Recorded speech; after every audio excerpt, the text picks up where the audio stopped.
Salve pessoal, bom dia, Dr. Gabriel Lacerda, mais uma vez falando sobre nutrologia, saúde e longevidade. Satisfação ter você aqui mais uma vez. Obrigado, Jefferson, obrigado mais uma vez pelo convite. Bom dia a todos os telespectadores. Pessoal, muito habituado aí com as redes sociais e levando em consideração muitos influencers, né? Hoje, digitais influencers, têm um estilo de vida às vezes copiado de pessoas que não são daquele estilo de vida próprio deles, mas eventualmente eles conseguem sucesso, acabam emagrecendo, mas manter magro é um grande problema, né? Se com acompanhamento já é problema e sem um acompanhamento, como é que a gente poderia minimizar esses efeitos causados por dietas talvez mal sucedidas? Então, Jefferson, como evitar o reganho de peso, né? O famoso efeito sanfona, como se manter magro. Hoje em dia, os estudos científicos têm demonstrado cada vez mais que a obesidade, o ganho de peso, tem se tornado uma doença hipotalâmica a nível cerebral. Por quê? Porque torna tão mais difícil para a pessoa emagrecer. O que quer dizer isso? O feedback para a tendência a voltar a um set point de peso, que é set point hipotalâmico, que é o termo utilizado hoje em dia, é muito forte. Os hormônios, nossos hormônios, dentre eles nós já comentamos alguns, inclusive a insulina, é um hormônio poderosíssimo. E o poder que a insulina pode ter a nos levar a ganhar peso influencia muito em como evitar esse reganho de peso.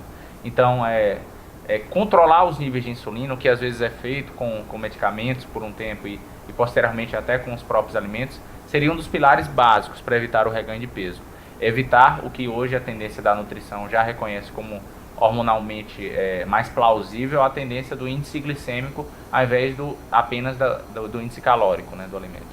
Antigamente se tinha a caloria como a base de tudo, né? Hoje, se você tiver uma dieta bem balanceada, muitas das vezes você não consegue nem ingerir aquele tanto de caloria, dados os alimentos, se eles forem bem escolhidos, bem próprios, né, para cada caso. Com certeza. Eu gosto sempre do exemplo do melão, né?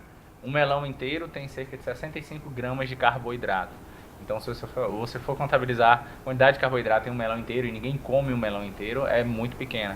Então, se você comparar com outros alimentos que têm uma quantidade muito maior, principalmente carboidrato simples e refinado, você consegue fazer esse comparativo de que, se você souber fazer a escolha dos alimentos, você consegue controlar esse índice glicêmico, que vai ser o grande responsável pelo reganho de peso. Vai ser os picos glicêmicos frequentes que vão levar ao quadro que a gente já mencionou anteriormente de resistência à insulina e diminuição da sensibilidade das células à insulina. E a grande resposta está desde a época lá dos nossos ancestrais, né? Está na alimentação.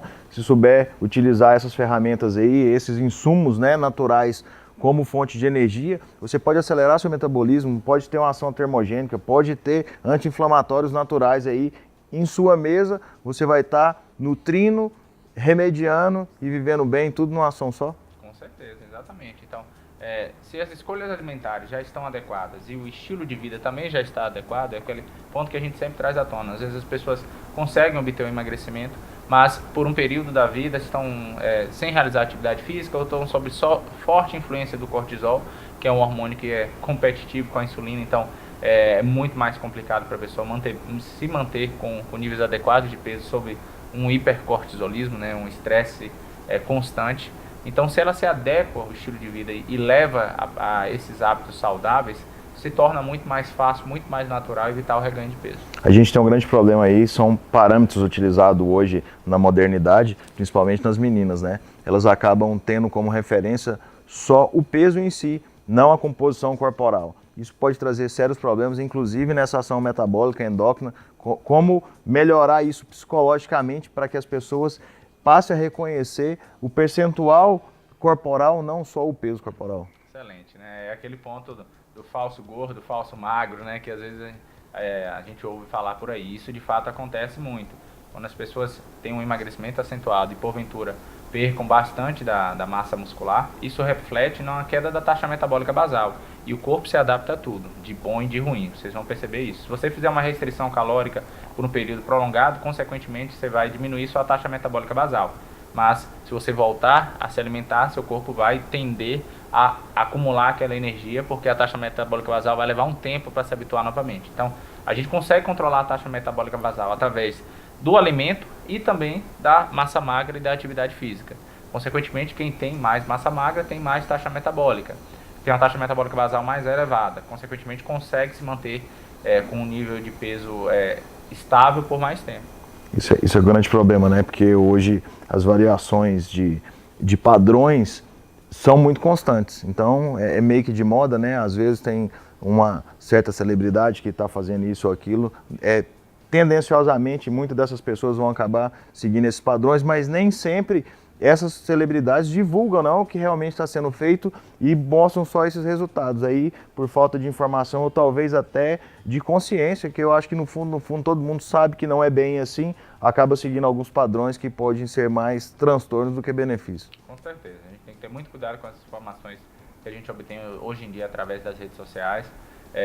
Muitas falácias, muitas inverdades são divulgadas, outras são colocadas como verdades absolutas e imutáveis e existe uma grande briga nessa área da saúde que, ao meu ponto de vista, ela é desnecessária.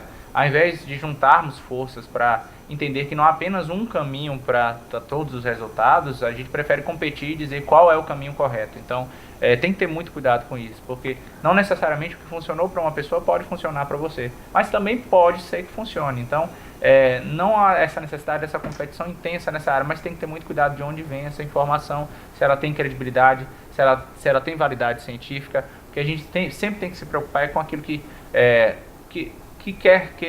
tenha sido baseado em evidência suficiente para não colocar em risco a sua saúde.